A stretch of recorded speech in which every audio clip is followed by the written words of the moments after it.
Why are American missionaries hell bent on converting East Asia, as seen in Korea, Nepal, and parts of China? Are the Chinese and Japanese aware of this? Why are these two cultural Asian powers not taking any covert actions? Um, yes, if you go to South Korea, you will see that South Korea is now probably a Christian majority country. Buddhism is very much on the decline now. It's kind of more and more becoming a fringe religion in a nation that was Buddhist for more than 1500 years, probably almost 2000 years.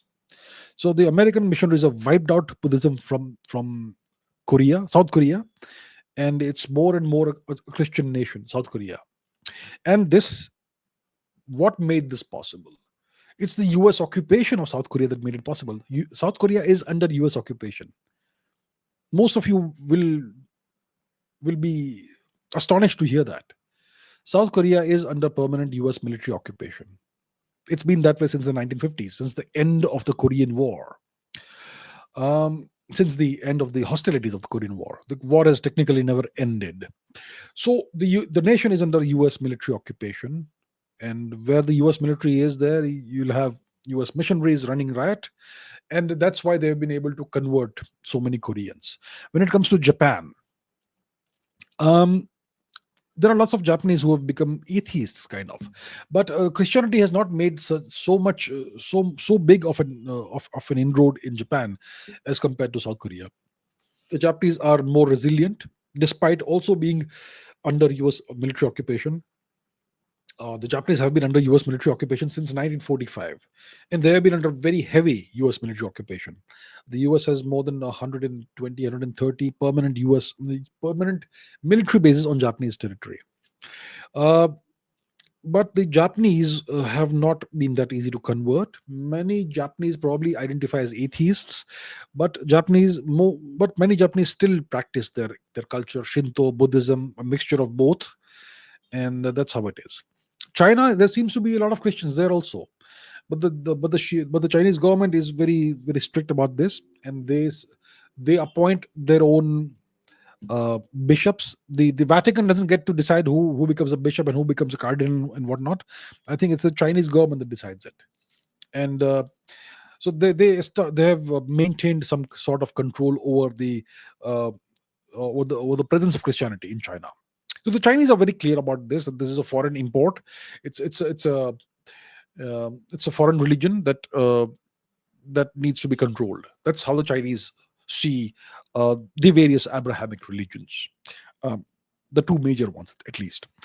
So the Chinese are aware of the of the missionary agenda. In Nepal, it seems to be running riot. The missionary agenda. Lots of Nepalis, I hear, are converting to Christianity. The same thing is happening in various parts of India. Industrial scale conversions to Christianity done by missionaries.